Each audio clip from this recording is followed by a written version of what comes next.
On August 6th, 1945, Tsutomu Yamaguchi was ready to go home. He had spent 3 months in Hiroshima, working for Mitsubishi, helping design oil tankers. His wife and baby son were waiting in Nagasaki. His bags were packed. His train ticket was close. Then he remembered something small, his personal seal. He had left it behind, so he turned back through Hiroshima to get it. At 8:15 in the morning, a flash tore across the sky. The real story is stranger than survival.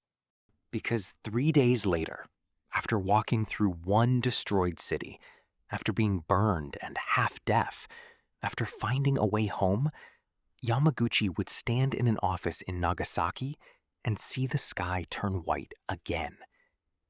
This is the story of the man officially recognized as surviving both atomic bombings. Tsutomu Yamaguchi was 29 years old. He was not a soldier on a battlefield. He was an engineer on a business trip. Like millions of people in 1945, he was living inside a war that had reached into ordinary life.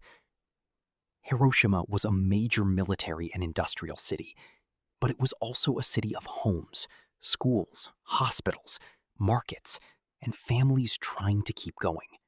On the morning of August 6th, Yamaguchi was near the docks, about 3 kilometers from the center of Hiroshima, when the American B-29 Enola Gay dropped an atomic bomb called Little Boy. He later described seeing an intense flash. Then came the force. The blast threw him down. His eardrums were damaged. He was temporarily blinded. Burns covered the left side of his upper body.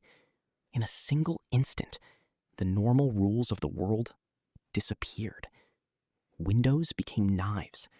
Buildings became dust. People became shadows against walls. An atomic bomb is not simply a larger explosion. It releases an enormous amount of energy in a fraction of a second. First comes the blinding light and heat.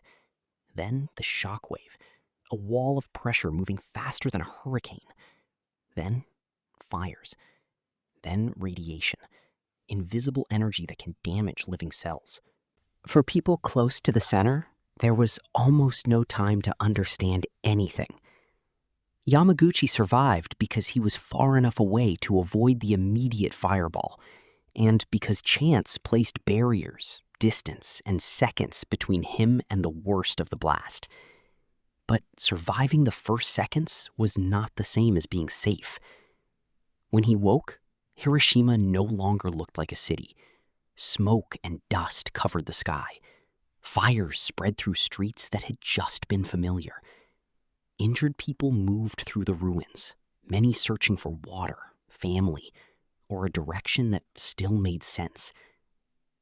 Yamaguchi found 2 coworkers. They spent the night in an air raid shelter. Imagine trying to sleep after watching your world vanish. Imagine not knowing whether your family is alive. The next day, Yamaguchi did something almost impossible. He made his way toward the train station. Hiroshima's transport system had been shattered, but some trains began moving again. He boarded one and traveled toward Nagasaki. He arrived home injured, bandaged, feverish, and exhausted. His wife, Hisako, saw him. His family saw him. He had come back from a city that had been destroyed by one bomb. And then, on August 9th, he went to work. That detail can sound unbelievable now, but in war, people often cling to routine, because routine is the only thing left that feels real. Go to work, sit at a desk, explain what happened, pretend the world still has rules. That morning, Yamaguchi was telling his supervisor about Hiroshima. One bomb, he said, had destroyed an entire city. His supervisor could not believe it. Then, at 11:02 in the morning, Nagasaki exploded. The second bomb was called Fat Man. It was dropped by another B-29, boxcar. Yamaguchi was again about 3 kilometers from the center of the blast. Again, there was light. Again, there was force. Again, the ordinary world broke apart. This time, the building around him helped shield him from the worst immediate effects. He survived the second explosion. But he was already wounded from Hiroshima, and now he was trapped inside another disaster. His home was damaged. His wife and infant son survived because they had been outside the most devastated area, though they were exposed to radioactive black rain. For days, Yamaguchi suffered severe fever and vomiting. His burns needed treatment. His body had endured 2 events that should have been impossible to endure. It is tempting to call him the luckiest man alive. It is also tempting to call him the unluckiest. Neither word is enough. His story was not a miracle that made the bombs less terrible. It was evidence of how many ordinary human lives were caught inside them. The atomic bombings killed vast numbers of people. Estimates differ because many died immediately, while others died later from injuries, burns, radiation sickness, and illnesses connected to exposure. Hiroshima and Nagasaki became names that changed how humanity understood war. For Yamaguchi, the war did not end when the explosions stopped. He lived with the consequences for decades.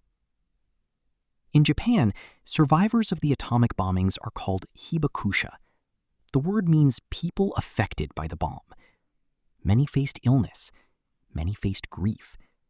Many also faced discrimination because other people feared radiation could somehow be passed from person to person or inherited by children.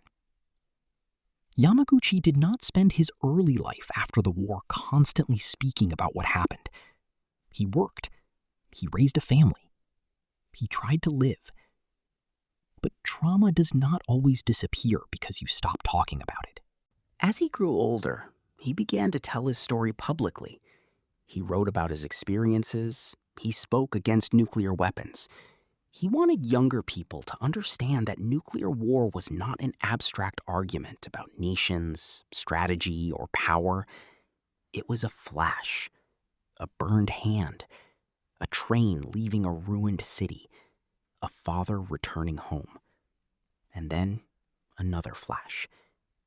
In 1957, the Japanese government recognized Yamaguchi as a survivor of the Nagasaki bombing, but his official record did not initially include Hiroshima.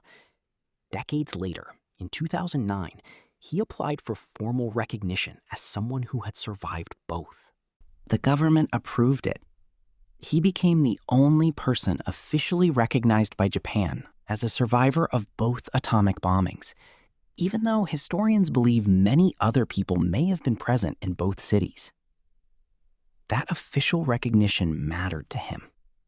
Not because it made his suffering unique, it did the opposite. It turned his life into a record that could speak after he was gone. Yamaguchi said that his double exposure was now an official government record, able to tell younger generations about the horror of the atomic bombings. That was his purpose. Not to become famous, to make forgetting harder. He lived until 2010. He was 93 years old. A long life does not erase what happened to him. It does not erase the people who did not get a second warning. It does not turn a nuclear attack into a story of simple triumph. But it does show something difficult and important. A human being can carry unbearable memories and still keep moving. Yamaguchi went home. He went to work. He raised children. He spoke. And eventually, he made sure the world knew that he had seen the sky turn white twice. Today, Hiroshima and Nagasaki can feel far away. They can feel like chapters in a history book, black and white photographs, dates to memorize for an exam. But Yamaguchi's story, pulls them close. Because he was not waiting for history. He was trying to catch a train. He was thinking about home. He was doing the ordinary things you do when you believe tomorrow will be normal. On August 6th, 1945, Tsutomu Yamaguchi was ready to go home. After surviving 2 atomic bombs, he spent the rest of his life trying to make sure the world understood what home can lose in a single flash.